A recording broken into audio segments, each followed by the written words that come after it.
This is now a party.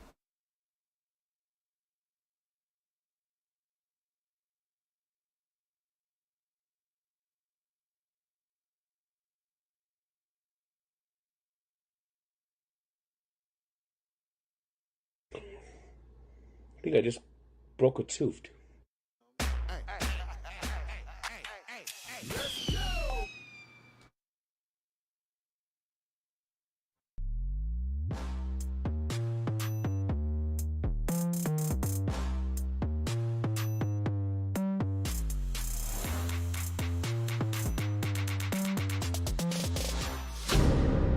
There is no investigation. This boy has. There is not, really? This to me. Don't say any F's and stuff. But I had to put her on the side and where I'm gonna do what I gotta do for me and my boys and my kids. Don't say any F's and stuff. There is no investigation. This boy There has. is not, really? This to me.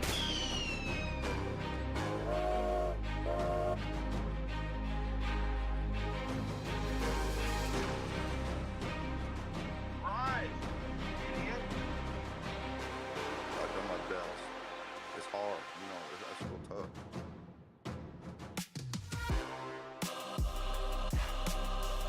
But I had to put her on the side and where with the boys.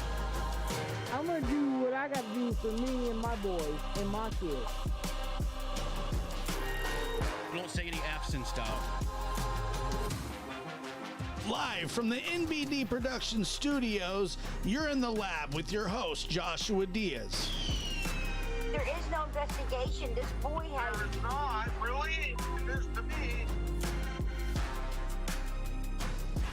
But I had to put her. What's up?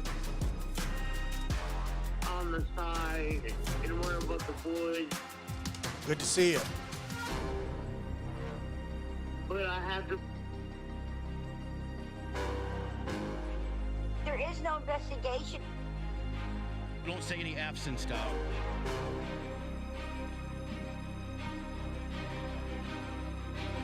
But I had to put her.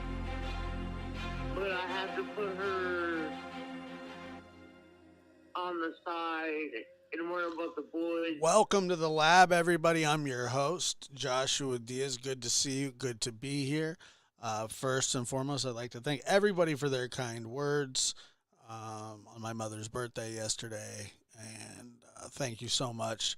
It truly means a lot, and hopefully it gives you a little more insight into why I'm here and talk about these kinds of situations, just from a different perspective, not law enforcement, not an outsider looking in, but somebody that was kind of,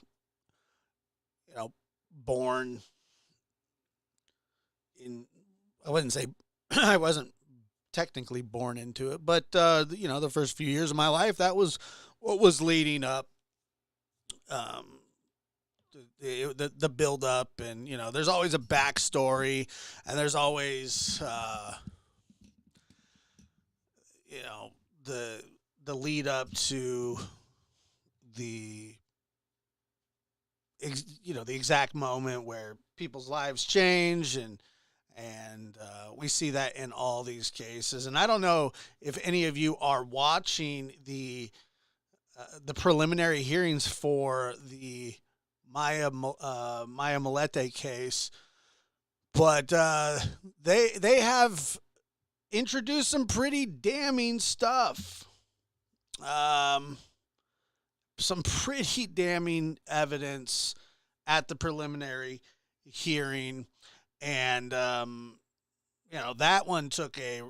that preliminary hearing took a really long time to get to, just like Kohberger's preliminary hearing is going to take a long time to get to. 6 months. 6 months. He's going to wait 6 months in jail to defend against the judge ruling whether it is more likely than not that he committed these crimes. 6 months. And we'll talk about that a little bit later as well, because that is a very, very, very interesting strategy.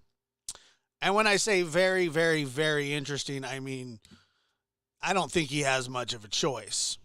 And I'll explain that later, but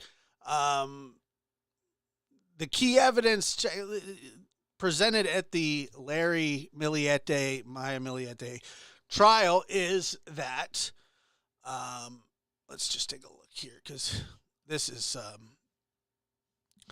a case that's always kind of been near and dear, you know,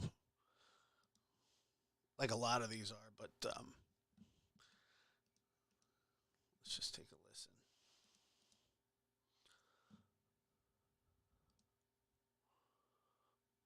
Linda, thank you for doing 2 years ago tomorrow, Very nice. Chula Vista mother of three, Maya Miliete, went missing and was never seen again. Welcome back. I'm Carlo Cicchetto. And I'm Kirsten Holmes. Next week, a preliminary hearing is set for her husband, Larry Miliete, who is charged with Maya's murder. CBS 8's David Gofferson takes a look at the evidence expected to be presented in court. The defendant should not be asking his parents to communicate a message to the children. Wednesday's preliminary hearing for Larry Miliete is not a trial. There is no jury. The hearing is expected to last 2 or 3 weeks. That's a really long time. Why am I cut off? Oh, there I am. That's funny. In downtown San Diego court. In the end, Judge Dwayne Mooring, who is both a former public defender and a former prosecutor, will decide if there is enough evidence for Miliete to go to trial for the murder of his wife, Maya Miliete. Today at 11:42 a.m., the Chula Vista Police Department SWAT team served an arrest warrant and arrested Larry Miliete for the murder of his wife. The 41-year-old has been in jail since his arrest in October 2021. Maya had gone missing 9 months earlier on January 7th, 2021, the same day she contacted a divorce attorney. In homicide cases, there's often a trigger. I believe, Janet, I believe it's CBS San Diego. Event. In this case, on January 7th of 2021, May took that step, and the last call recorded that May made was to a divorce attorney. Prosecutors allege Larry was angry at Maya for having an affair, leading to violent arguments. And on the night she went missing, a surveillance camera recorded loud bangs from the family's home, sounding like gunshots. Key evidence expected to come out in court. Larry once choked Maya to unconsciousness, according to one of her friends. He allegedly searched the internet for things like hemlock and rohypnol in a plan to incapacitate his wife. And he repeatedly paid online spellcasters, asking them to make his wife have an accident. All right, so let's just stop there for 1 second. So, you know, now at the preliminary hearing, they were blood in the bathtub. So you had blood in the bathtub, choked Maya into unconsciousness, searched web for hemlock and I think that's like it's kind of like chloroform. I would suspect. I don't even know how to pronounce it. Roprenol, something like that. And here's where it just gets actually, you know, off the charts weird. Spellcasters. He wanted her crippled. He wanted her so she couldn't leave. It's just a very, very standard jealous husband who would, when his wife leaves him, will be alone for the rest of his life. And so we will keep on that case going forward. And that's a really long preliminary hearing. I'll tell you that right now. The longest. But anyway, moving on to Buttburger. In the probable cause affidavit, that we know And by the about. way, like, this will probably be the last week that we talk about him for a while, because like all the information's kind of drip, drip, drip, you know, now that he's got these online things that he's talked about, these like psychotic, sick, weird, you know, I wouldn't even, they weren't fantasies, but you know, he's every downtrodden young man that's ever done anything terrible in their lives.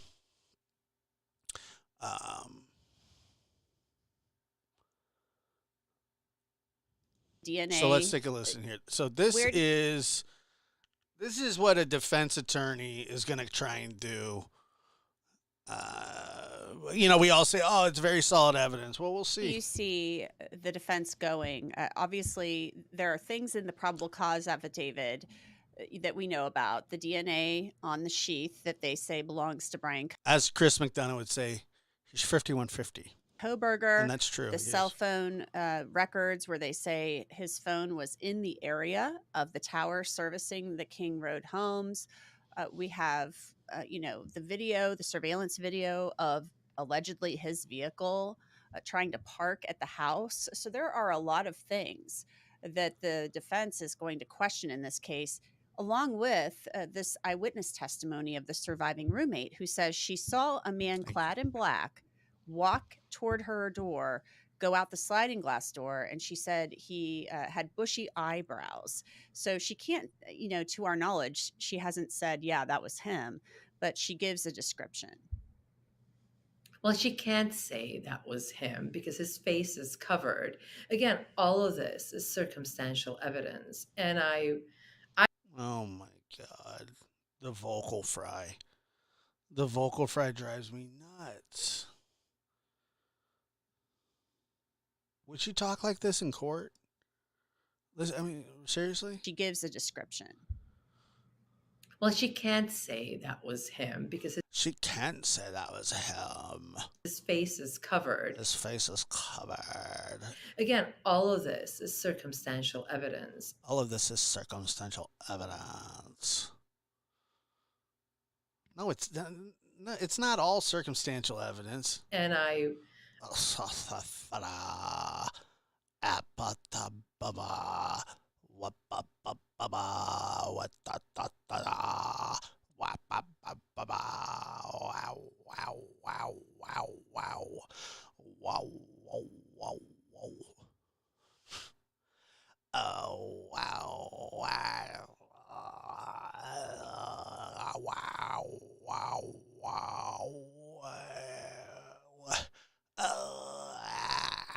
I would expect the defense to be attacking every single piece of evidence that they had at least mentioned in that affidavit, because there are ways to poke holes in every single one of these pieces, right?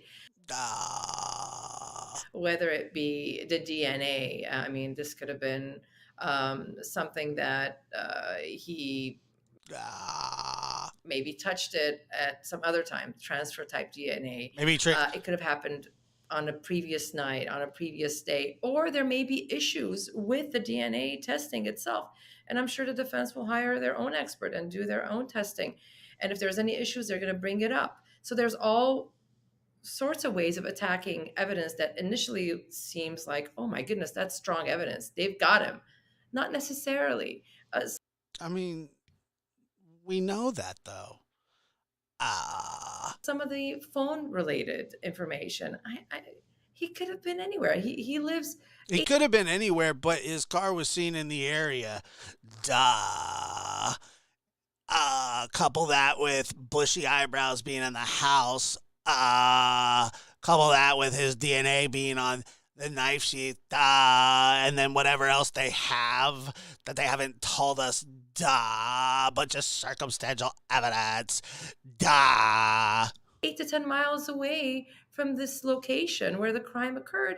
He could have just been 8 to 10 miles away. Oh, yeah. He was just sharpening his knife 8 to 10 miles away. And the cell towers would have, his phone would have picked up the cell tower in the area of the residence of where the students were. That's nothing strange. There may be more. Again, I don't know what else there is. There may be more that law enforcement has. Yeah, but what she wants to do, see, here's what you don't get to do, ma'am, is you don't get to just argue only the probable cause. Like, they get everything else. Duh. That's a little more specific. Like, they get to introduce all the evidence that they have, not just some, so they can arrest him. Duh. And can connect him to the location. But at least what I've seen in the affidavit, I see issues and problems, and I don't see that as enough, especially when you start looking at each piece on its own, which is what we would do. Yes. So they're telling me that, like, I've never even thought about practicing law. I don't know enough to practice law. I've never taken any kind of lawyer class, but I'll tell you what, it's a house of cards.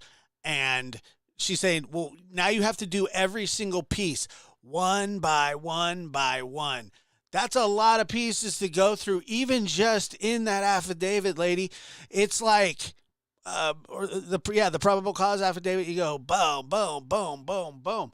One after the other, after the other. Well, okay, so how many pieces of evidence do they have to find and defend? Oh, it's all circumstantial evidence. Circumstantial evidence is just as good as physical evidence under the law. Duh. Yes, you have to look at everything all together, which is what the prosecution is going to do. They're going to say, you've got this piece, you've got that piece. Put them all together. My goodness, that's a very strong circumstantial evidence. But our job as criminal defense attorneys is to break it up, break it apart, and start attacking every single piece separately and show the jury or the court in a prelim the issues, the unreliability of that evidence. And for example, the shoes, the shoe prints, very common, right? Shoe prints are very common. What does that mean? I don't understand what she means by shoe prints are very common. Duh. Bushy eyebrows. My goodness, that's pretty common. If you ask me, most men are going to fall under that category. No, they're not. No, they're not going to fall under that category. I don't have bushy eyebrows. You don't have bushy eyebrows, but you're not a man. Not that I know of. But you don't have bushy eyebrows. Most guys that I know don't have bushy eyebrows. You know who does have bushy eyebrows? Koberger and the dad from American Pie. Those are the only two guys I know that have bushy eyebrows like that. How do you narrow down the group of suspects if you're saying bushy eyebrows? That's not enough to identify and ID anyone. So, no, but it helps. But yes, there are some issues here. And the sneakers, Vans sneakers, is what exactly they're saying. Yeah, Vans sneakers are definitely common, but say that they have, a size 13. Does anybody in that house wear a 13? Is there a bloody footprint in that house? Did anybody come in the house that there's made a bloody footprint in a size 13 Vans diamond patterned shoe? Duh.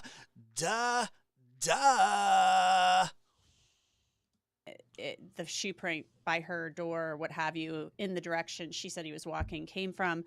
So it'll be interesting to see if we find out that he owned Vans shoes or not. I don't even know why they invited her. We just don't know. Well, Laura Uratzian, a defense attorney, criminal defense attorney, thanks as always for giving us your time. And your man, this is a good one too.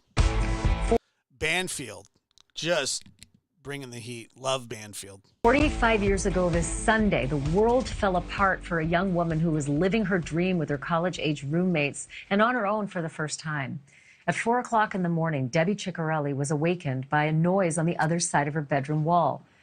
That's where Ted Bundy was trying to kill her roommate, Cheryl Thomas, by bashing in her head with a log as she slept. Debbie had no way of knowing what was happening in that room, nor would she ever have thought. I don't know if anybody's seen this, but Banfield is going to talk about how much, I believe, because I haven't watched this yet, but I think she talks about how Bundy and Kohberger look alike. And apparently that has something to do with something. Just disclaimer, this is a bunch of snuffleupagus, but we're going to listen to it anyway. Suckamuckagus. Serial killer had broken into their house and chosen Cheryl's bedroom? The parallels to the Idaho murder case are freakishly similar. Debbie also froze, and instead of calling police right away, she called her boyfriend.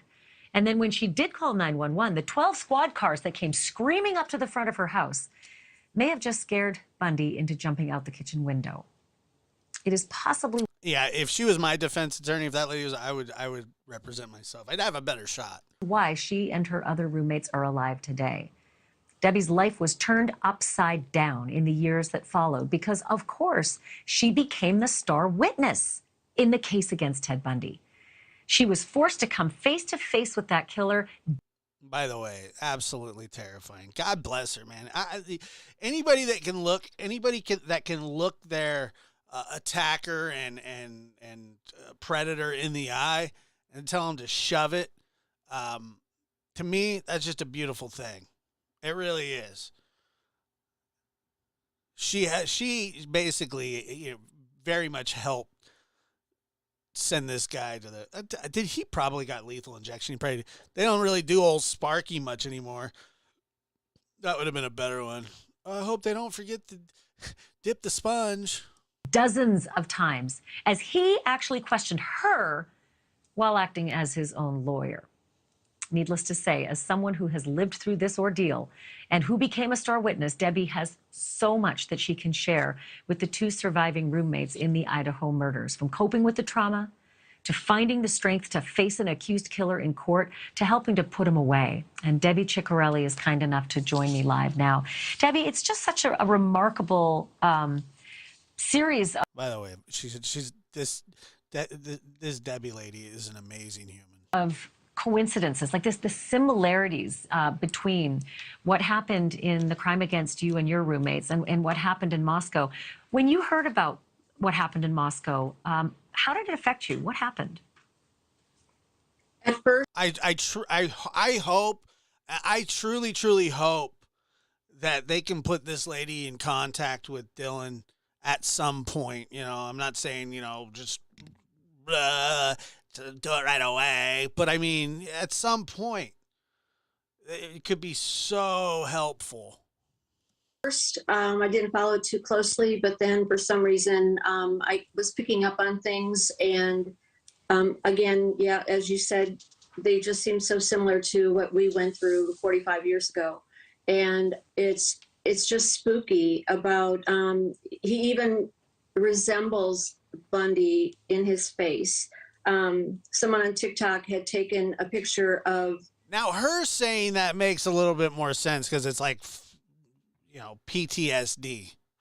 Bundy. Okay, so if maybe it's not Banfield that does this. And the suspect in the Idaho case, and compared them. And again, it's just very freaky how they resemble one another. How he stalked the girls. We were told that Bundy had stalked Cheryl and that she was his main target. And he was upset because there were some gentlemen in a car outside our house and they scared him away. And supposedly because of that, he was angry, went to the Cayo house. And after he left the Cayo house, he came directly to our house, to Cheryl's side, and entered through the kitchen window and proceeded to beat her with a log. That's nasty. It's just filthy. That filthy human. Ted Bundy is sick. They're all sick. He's like a spree serial killer. It's like 2 for the price of 1.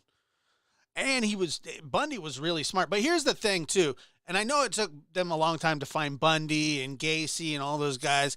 Look, the techniques and the technology that were used back then were just almost Stone Age compared to what we have now. And I think that these guys would have been caught a lot sooner had they committed the crimes in the time. It's like Jack the Ripper. You know, Jack the Ripper would have probably been caught. Let's see, the Zodiac probably would have been caught. Probably should have been caught back in the day anyway. The details are so Cheryl, and that she was his main target, and he was upset because there were some gentlemen in a car outside our house, and they scared him away. And supposedly because of that, he was angry, went to the Cayo house, and after he left the Cayo house, he came directly to our house, to Cheryl's side, and entered through the kitchen window and proceeded to beat her with a log. I don't even, Phil, I don't even know, honestly, if it's low key. I mean, he wasn't low key smart. He was smart. But that's what I'm saying. You can be really smart and all these things and be super calculated in your planning. It's like, you know, excuse the analogy, but everybody's got a plan. Like Mike Tyson used to say, you know, they would ask his opponent, what are you going to do? What are you going to do to him? Or what are you going to do to slow Mike down? Well, I'm going to this, and then I'm going to that, and I'm going to dance him around. They ask Mike, they say, Mike, what do you think of that? And he says, everybody has a plan until they get punched in the face. This guy went in there, all of these guys, they go in thinking, you know, that they're in a quote unquote, a silent assassin, a thief in the night, a lurker, and they think that they can, you know, slither in and disappear amongst the weeds and then their bad brain takes over. Their psychoticness takes over. Their jealousy, their rage takes over. And that's stronger than any intelligence that these guys have. Look at their writings. Bryan Kohberger has been struggling with himself for years. And by the way, that's not an excuse. That's on him. That's on him to figure out and get help for, not to sit and wallow in his own pity and mental illness. Because I'll tell you what, if you've ever had a mental illness or any kind of anxiety, depression, schizophrenia, whatever, people around you are responsible to help you, to point that out to you, and then you as a person listening to your family go, you know what? I need help. If you're telling me that by reading what we saw from Bryan Kohberger on his little online message forums, blah, blah, blah, he knew he needed help. He knew his brain didn't work right. He knew all of that. And yet he just continued to talk to other people, you know, as he would put it, oh, I'm so depersonalized. That's because you're talking to a bunch of jerk-offs on a 2011 forum instead of going and getting help. Are you telling me that his parents didn't see this kind of weird behavior? He admits that he was mean to them. He admits that he feels nothing, little to no remorse about treating people wrong. They're all the same. Are so horrific, and it's for viewers who don't understand maybe the reactions of Dylan Mortensen the night where she, you know, told the police that she saw a man clad in black, you know, walking towards her and then heading out the kitchen door. Can you go into those moments for you when you heard the noises through the bedroom wall and froze? Can you take me from there? Certainly. I used to have overwhelming guilt about my mother dying at the age that she did. And it did a lot. It did a lot to me mentally, and I felt it physically starting to affect me. And I was told that I needed to, even after all the intense therapy and psychiatrists, as I got older, obviously your brain does change a little. So you learn how to cope with stuff younger, and then you grow up, and then you see the eyes with, or you see the world through eyes with no filter, and you're going, it really can't be this way. But then you're like, it is this way. And the universe apologizes to you for exposing you to it, but you're just at a loss. You're scared. You're an adult in a world where nobody truly is completely at peace, and terrible things happen every single day. And you have to deal with that. You can't, the one thing that I can't stand is, I understand, okay, he may have been bullied. He's a fat guy, ha, ha, ha. Somebody told him he had man tits, whatever, big deal. And then it's like, well, so your life is so bad, which I'm not saying that he didn't have a bad childhood. I'm sure it was terrible. I'm sure he got picked on. I've seen it a lot. They also don't turn into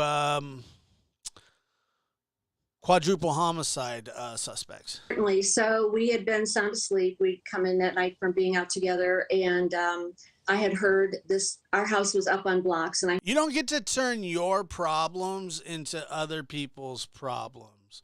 You don't get to, just because his life sucks, just because he sucks, just because his brain is bad. Very sorry for all that. For anybody like that, but you don't get to ruin other people's lives because of it. And if you do, then, well, I hope they go Green Mile on you. I heard this loud banging. I'm scared of the dog, boss.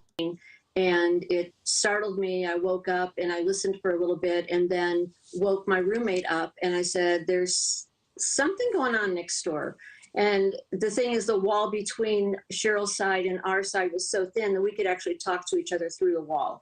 And we had a system that if there's something we're not feeling right about, we're going to call you. You need to answer your phone no matter what. Well, I called over there. I could hear the phone ringing. I could hear Cheryl whimpering. But I just had this real unsettling feeling, sick to my stomach. I had no idea what was going on. We thought maybe our cat was having kittens, and there was all this commotion in Cheryl's room for that. But I immediately looked at Nancy, and I said, I'm going to call the guy I was dating at the time. He said, don't worry about it. I'm sure there's nothing going on. I had a few choice words, hung up the phone, immediately called 911. And they said, please stay on the phone. We're going to send a squad car. Of course, we had no idea what was happening at Cayo. And, as you said, next thing we know, there are, at least 12 squad cars and an ambulance at our house.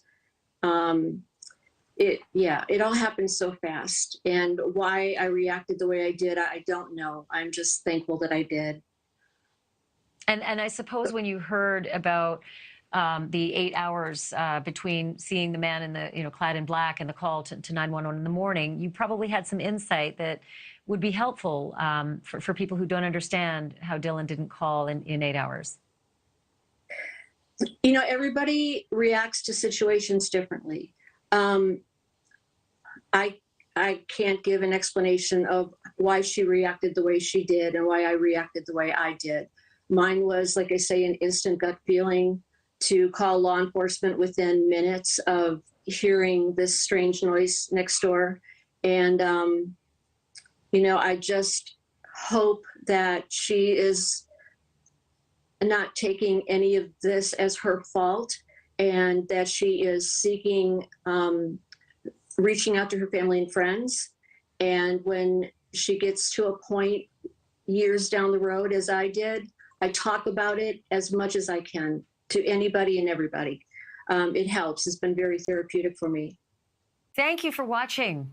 That was actually a very fantastic segment, and absolutely, it is therapeutic. Do you think that that doesn't have something to do with when I get on here and rant about, these kind of sick freaks, these weirdos that think that they can just kill their family members and hide their bodies and so on and so forth. Yeah, it's therapeutic. It piss you off sometimes, but it's therapeutic. They never intend to leave survivors that can talk bad about them as they get older. They just sort of happens. Go to a new. And I'm glad. I'm glad that she speaks up and that she speaks out but let's take a. Is this here it is. This is kind of. We are tracking new revelations as well about the Idaho murder. Now, by the way, I know that some of this stuff had already been out on the internet, but it is confirmed now.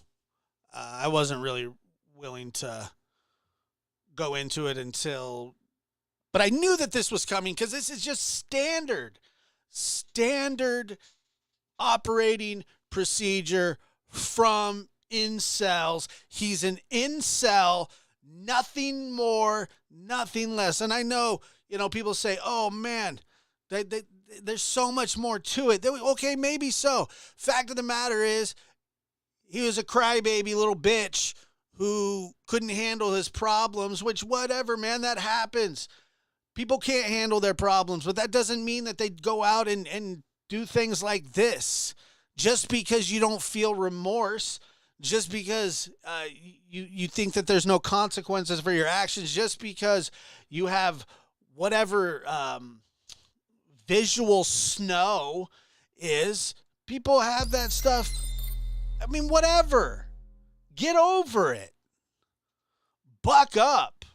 Murder suspect Bryan Kohberger not expected back in court again until late June. Right now, he's being held without bail. We have now learned that Kohberger had posted in an online forum discussing his struggles with mental health and in messages he sent to friends obtained by the New York Times. As a teenager, he allegedly described suicidal thoughts, saying he felt, quote, no emotion and little remorse. I want to bring in Tracy Walder, former CIA officer and FBI special agent. Tracy, thank you so much for being here. Thank you for having me, Natasha. We are seeing reports of these old posts where he is having suicidal thoughts. He's observing his life as if he's in a video game, that he felt like, quote, an organic sack of meat with no self-worth. He could, quote, do whatever he wanted with little remorse. In these recent revelations, what is standing out to you? Well, I think really what's standing out is this is clearly someone who was struggling, with their mental health. And these kind of online musings, I have to wonder if they were almost sort of a cry for help. I'm not sure that. I saw your comment the other day. I can't not. I mean, these aren't my clips. This is somebody else. This is News Nation's clips, and I have to give my. Thoughts on it. Sorry. That he had conversations with his family. However, him kind of putting it out there in the internet ether is clearly a cry for help. I think we have to be careful. Just because someone is struggling, with mental health issues, might be suicidal, suffering from visual snow, doesn't necessarily, make them a murderer. So I think the prosecution is going to have to be a little careful with how they use this information. Yeah, I appreciate that. There's also information about some past drug use. Is that right? From what I'm seeing, yes, a little bit of past drug use. And there's questions as to whether or not that drug use, did it lead to the visual snow, or was he doing these drugs to kind of alleviate the visual snow? So it's hard to know what role sort of drugs played into his system, or if he was even under the influence when he committed these murders. And to be clear, Kohberger did not use his actual name in this chat forum. His birthday matches, as does the username matching an old email of his. But in this chat forum, he also may be talking about having visual snow syndrome, which you're alluding to. Can you tell us more about this, and is it potentially significant to this case at all? No. Yeah, so I found that to be very interesting. Visual snow is exceedingly rare. It's basically, constantly seeing the world in fuzz, really, or haze. Constantly seeing bright lights flashing. All of those things can lead to migraines. All of those things can lead to lack of sleep, and all of those things can sometimes be a precursor to mental illness. So it's hard to know if he was actually diagnosed with that, or if that was something that he was sort of mulling whether or not he was dealing with the repercussions of. Also, it's been linked to drug use as well. And we know some of our viewers immediately when they were hearing about the Hey, he probably got visual snow from doing heroin. Visual snow component. We're thinking about the affidavit and specifically that moment where the surviving roommate talks about seeing him in that hallway, and obviously that roommate was left alive.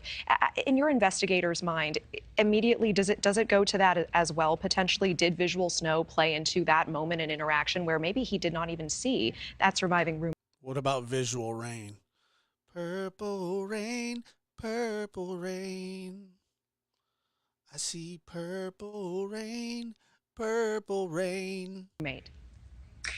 So weirdly, visual snow isn't what came to my mind.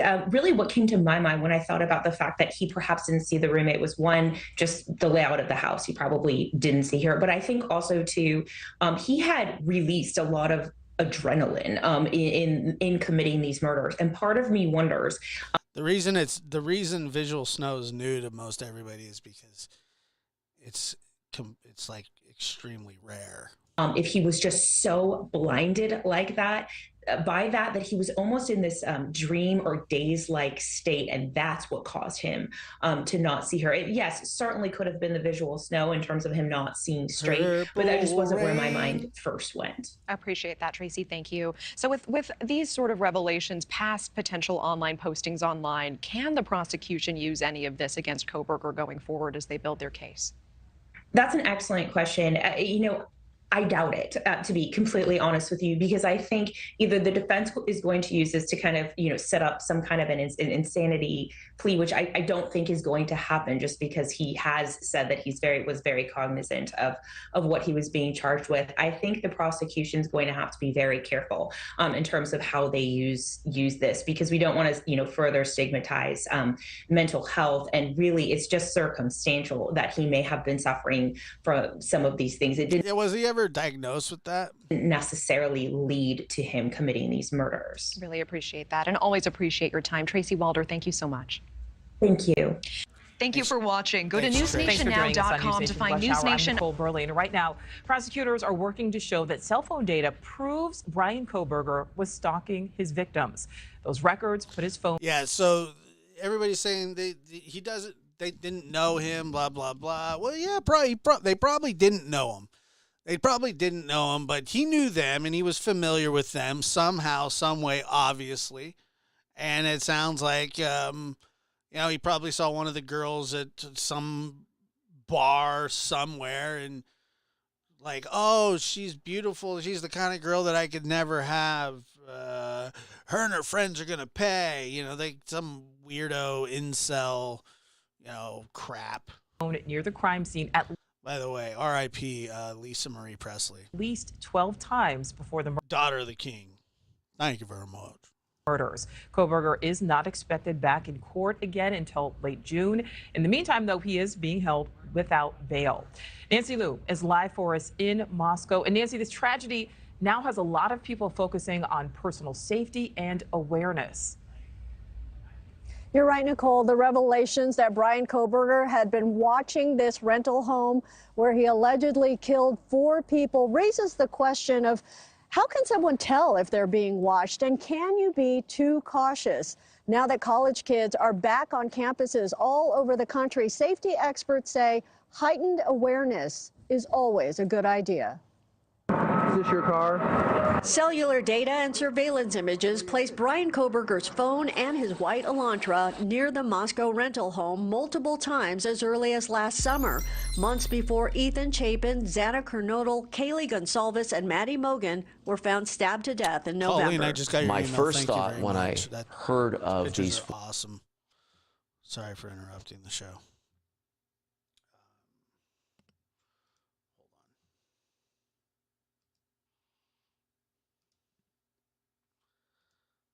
Bristol. 4 college students being murdered was that it was targeted, and second, that there might be a stalking-related connection, that one or more of the people that were targeted, may have had a stalker. Chris Mohandi is a veteran police psychologist and expert on stalking. You immediately thought that white car is the key. Oh, I thought that they got a car on video. All right, let's just call it how it is. If they find any speck of any of those young kids, those college students, the victims of the murder in that stupid white Elantra, they should discontinue those things immediately. If they find a speck of anything in there, you better he better rush to take a deal. He better pray that a deal is on the table, because they are going to come at you from air, land, and sea, my friend. You will be done. You can't if they didn't know you, how are you going to explain that at all? If you transferred any of their DNA into your car, you're done. That's going to be huge, because, there's a reason they're asking for it. It's not just one video. Kaylee Gonsalves told friends and relatives that she was worried about a stalker. Her sister Olivia spoke exclusively to News Nation after Kohberger's arrest. We had no idea. She had no idea. I had no idea that true evil was genuinely watching them. So you guys all remember that. That was pretty early on in the story, that they were worried about a stalker. And then it kind of got dismissed. Not dismissed, they just said that they hadn't found any evidence of that. Again, I obviously don't believe that's true, because law enforcement wasn't giving up the goods on anybody, anywhere, at any time. I know I interrupted the show again. Sealed search warrant affidavit means law enforcement has yet to reveal the digital footprints Kohberger may have left. It felt very like you would be surprised at the criticism I get for my show, just from doing it the way that I do it. I guess that's fine. Targeted. It felt, that there was a very likely chance that one or several of the girls had been stalked by this individual. Stalking survivor Lenora Claire met Justin Massler in 2011 when he sought her out and showed up at her art gallery. I spoke to him for a moment. He looked me in the eyes and he said, "Well, you look like Jessica Rabbit and I'm going to stalk you." Very quickly, it escalated to incredibly graphic death, kidnap, and sexual assault threats. Jessica Rabbit? And I absolutely began to fear for my life at that point. Massler was convicted in 2018 and sentenced to 4 years, but he only served 2. If we're sitting at a restaurant, you better believe I'm the one facing out. But it's that hypervigilance that's kept me alive all these years. According to the Stalking Awareness Research Center, about 13.5 million people are stalked every year, up dramatically from a decade ago, and that's mainly due to social media. I do believe that social media and the internet and the virtual world has caused or contributed to an escalation in the prevalence of stalking, as well as given offenders, an environment they can exploit for their advantages. While the majority of stalkers are partners or acquaintances, nearly 1 in 5 are strangers. If you are getting threats or communication that makes you feel uncomfortable on social media, absolutely. Yeah, I mean, I guess they could go somewhere else. I'd like them to come here, but I appreciate the folks that do come here. And I get, technically, I guess it's my show, but it's the people who watch the show's show. Catalog all of it, save all of it, and don't block that individual. When in doubt, check it out, make a report, and have something on the record. And whatever you do, don't throw away the evidence you might have, whether it's a card, a note, something that's captured on a security camera. All that can be important down the road. Now, due to the gag order in the Kohberger case, we may not know of any connections to the victims in this case until when and if there is a trial. But from the very beginning, Moscow police had said the victims here had been targeted. Thank you for watching. Go to newsnationnow.com to find News Nation. Yeah, it's our show. I'm just the facilitator, I guess. This one's going to drive me nuts. Investigation. This one's going to piss me off, but let's do it anyway. But now to the ongoing missing person investigation in Massachusetts. News Nation learning nearly a decade ago, Anna Walsh's husband. And they still haven't found Anna Walsh. It's just terrible. Been threatened to kill her and her friends. Walsh has not been seen alive for nearly 2 weeks. Right now, her husband is in custody, accused of misleading police about her disappearance. Correspondent Evan Lambert is live in Massachusetts. And Evan, you just learned some new information. Nicole, yeah, we've been able to confirm that search warrants connected to this investigation have been returned to the court, but they are under seal, so the public can't find out what's in them. Information maybe like what investigators have already found. We are also learning more about that episode from several years back in which Anna Walsh reported to police that her husband threatened to kill her. Missing Massachusetts mom Anna Walsh hasn't been seen for more than 12 days. But News Nation is learning about a new troubling episode from her past that might shed light on her relationship with her husband. Bryan Walsh is jailed, accused of lying to police about where he was in the days surrounding her disappearance. A D.C. police report we obtained shows in 2014, Anna Walsh, then Anna Nip, reported Bryan Walsh, quote, made a statement over the telephone that he was going to kill her and her friends. Great. The case never progressed because police say the mother of 3, who would eventually marry Bryan Walsh, stopped cooperating. Yeah. That's, I mean, look, man. That happens, and it's really unfortunate. Yeah.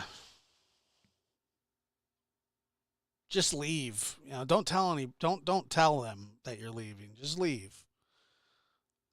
And may they be drawn ever closer to you in their suffering. Thursday, dozens in the Cohasset community came together to pray by candlelight for Anna, who police say was last seen January 1st. She was a great person, very loving, very supporting, a great friend. And as media attention swirls around Walsh's disappearance, many wonder why it's primarily white women who go missing that make the news. According to a November analysis by the Columbia Journalism Review, white people made up 47% of the missing people in its data, but 70%. I totally wouldn't have played this clip if I thought this is where they were headed with it. % of the news stories. But we're going to write it out. While black people made up 22% of missing persons cases reviewed and just 13% of the stories. Boston police. How is that Anna's fault? Can we just stick to the... Noting 41-year-old Reina Morales Rojas is missing too. She was last seen at the end of November getting into a car in East Boston and was later dropped off in Somerville.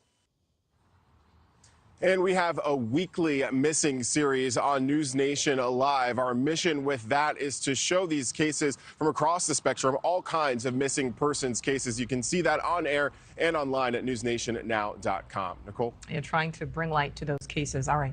Evan, thank you. Thank you for watching. No, I don't know if I disagree with it. I just, like, that's really not my...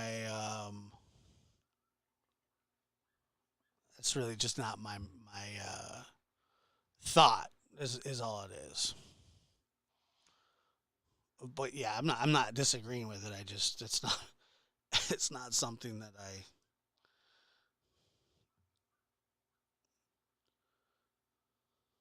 But yeah, no, I understand it. You know, I get it. I get the criticism. I understand. Matter of fact, I remember when I was doing when Lacey Peterson, the problem is when they use this, you know, I know that they have to use examples against each other, which is always difficult. But like I understand, but they're all victims. So, it's almost like we're blaming Anna for the coverage that she's getting. Talk to somebody else about it. So, but I'm not disagreeing. Go to newsnationnow.com I don't know. to find News Nation on your television provider. And don't forget to click the red subscribe button below.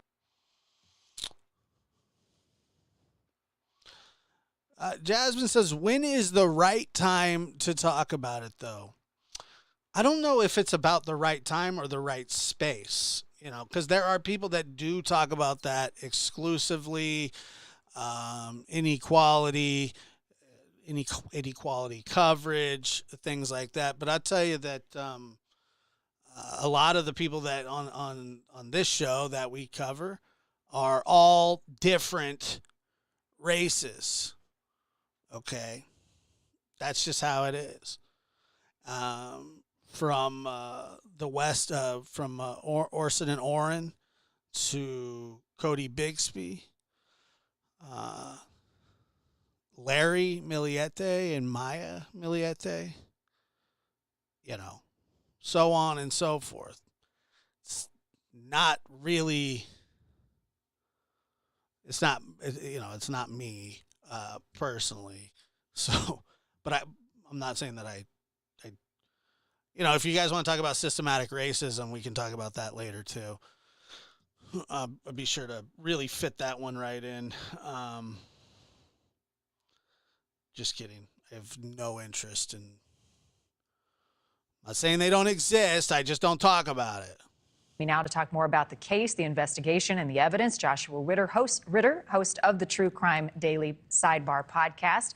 He's also a criminal defense attorney and former prosecutor, and you just heard him there. Thank you for being with us this morning. I don't want to make too much of the scratches on his face, but I have to think that he's a pretty unique inmate in that area right now, and to show up in court with these very apparent bloody scratches on his face from a shave, I'm wondering what type of blades inmates are typically given to shave.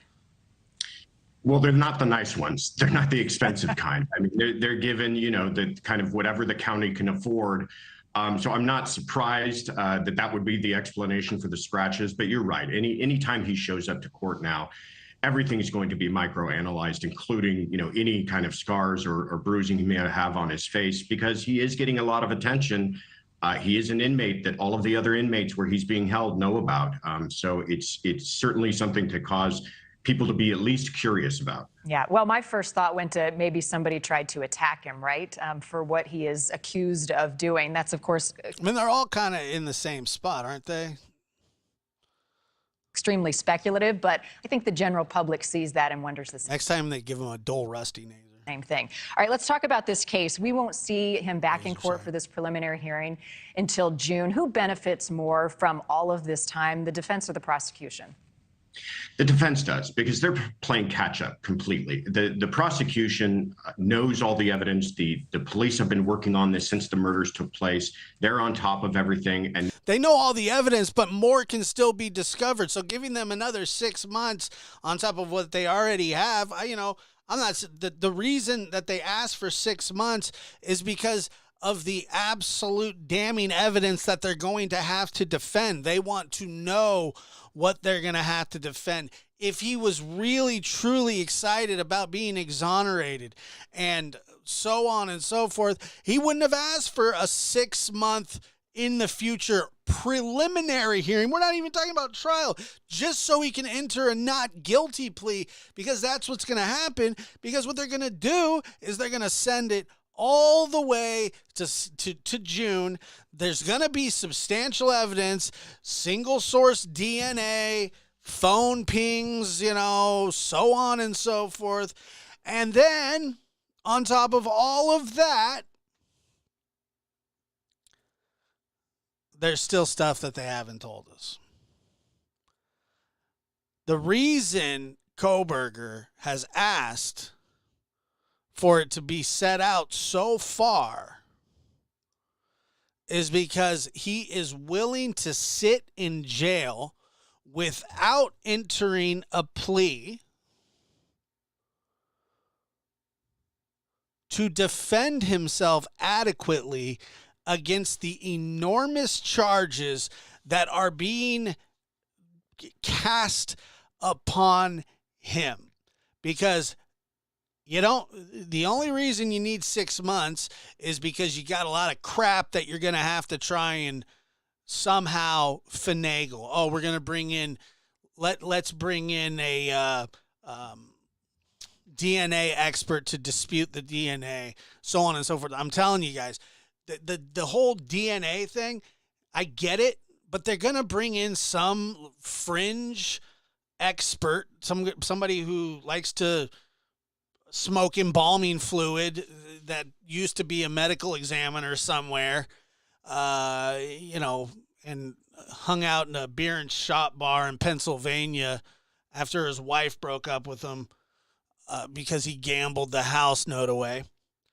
And he's going to come in and say, well, that DNA is not this and not that, and I don't like this kind of DNA, and and also they want this thing to come to a screeching halt. There's too much. There is just way too much pressure. There's way too much attention on this case. There's way too much everything on this case. And they want the attention to go away, and they want 6 months to prepare for a preliminary hearing. A preliminary hearing. That's it. They need 6 months, and they're going to set aside 4 or 5 days. 4 or 5 days for this preliminary hearing for people to testify.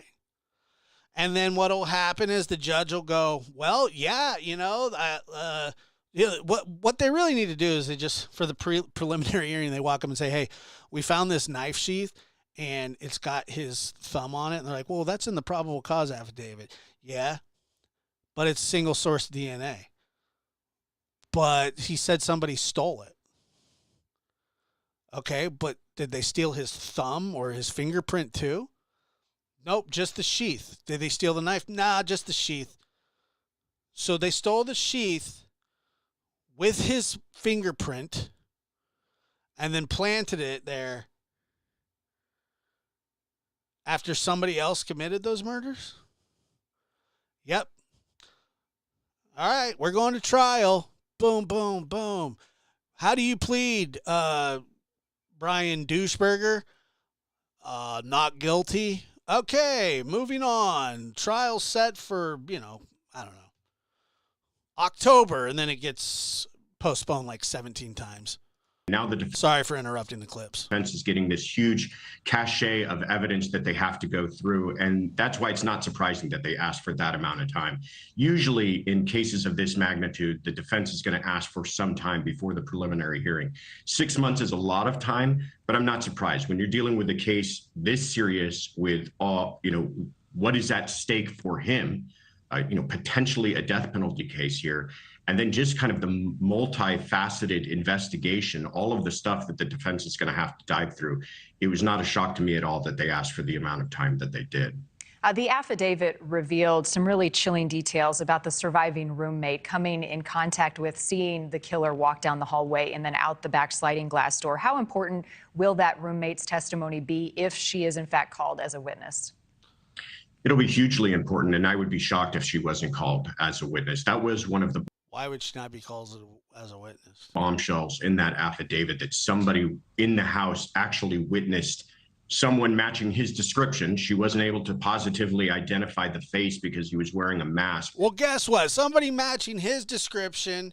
Somebody was in that house with his fingerprint, and somebody was driving around that house in his car. But someone matching his description, including having bushy eyebrows, walked close enough to her that she described it as having looked him straight in the face. What's important about that is there is no other eyewitness to anyone being in that house. So there was no surveillance footage that we know of, at least yet, that captured anyone entering or exiting that home. So to actually have someone say, yes, I saw a person matching his description, height, weight roughly, and the description of his eyebrows is going to be hugely impactful. Right. So the affidavit revealed a lot of evidence that investigators had that led to the arrest. It seemed thorough to most of us, the police work that went into it, right? Connecting all these dots, we went, oh, yeah, it seems like you've got a pretty good suspect here. Do you see any holes in what they have released publicly, in what they have? Do they have enough for a conviction in your opinion? I think they do. And I know this is early on and we're probably going to get more evidence because the affidavit is not a police report. It's just enough evidence to put in front of a judge to ask for an arrest warrant. So I imagine that there is more out there, but I thought it was extremely thorough. The defense has really got an uphill battle on their hands, especially when it comes down to the DNA found on that knife sheath. When you start to add things like DNA and eyewitnesses on top of a case that includes a lot of very powerful circumstantial evidence, and the fact that, you know, his vehicle was in the area several times before, that his phone was turned off during the time of the murders, all of that, you know, create. That's just a coincidence, really. I mean, anybody's phone could die at, 4 o'clock and then turn back on at 5:30 and then appear back somewhere else where it wasn't, airplane mode, blah, blah, blah. I mean, that could happen to anybody. You're right. That could happen to, it's just a coincidence. There's a lot of coincidences. Coincidences. It's a great amount of suspicion, but when you start adding things like DNA and eyewitnesses, that almost becomes insurmountable for that's what I said. The defense. Twofold final question for you. A chance this doesn't go to trial, and if it does, how important will it be for the prosecution to prove and provide a motive? I think the chances of this not going to trial are very slim. The only way I could see this ending in a plea agreement is if they do pursue death and in some sort of plea agreement, they agree to take the death penalty off the table in exchange for him entering a plea, which would likely be for life without parole. And the thing about that is he would have to give a full confession to the crimes and tell everything from start to finish, and he's not going to be willing to do that. I just can't see him taking any kind of plea deal ever. Putting that aside, I think this absolutely ends up in a trial. And I'm sorry, I forgot the your motive. second question. We want to know a motive, Yeah. but do prosecutors focus on that? The motive, prosecutors don't have to prove motive, but in cases like this, jurors want to know. It's just the thing, that last piece that makes no sense here.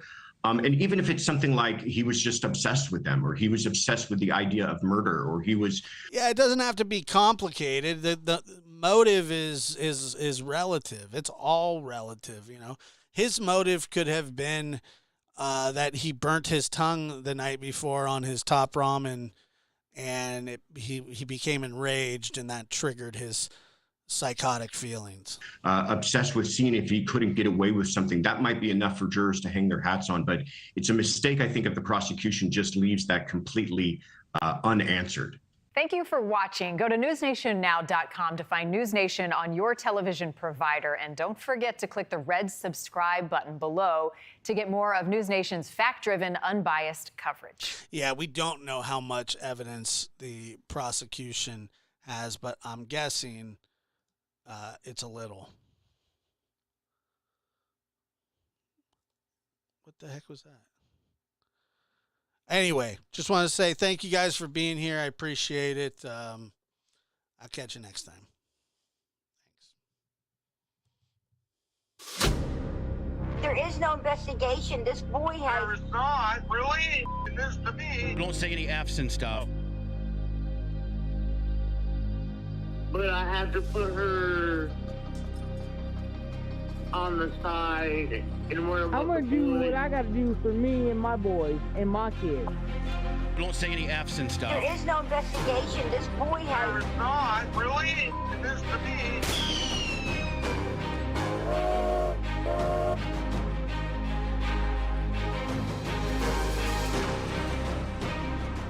Right, idiot.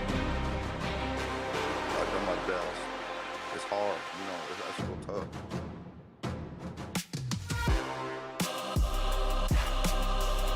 But I had to put her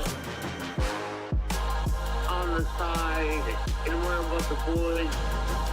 I'm gonna do what I gotta do for me and my boys and my kids. Don't say any F's and stuff. Live from the NBD Production Studios, you're in the lab with your host, Joshua Diaz. There is no investigation. This boy has... There's not, really? It is to me. But I had to put her on the side and worry about the boys. But I had to... There is no investigation. Don't say any F's and stuff.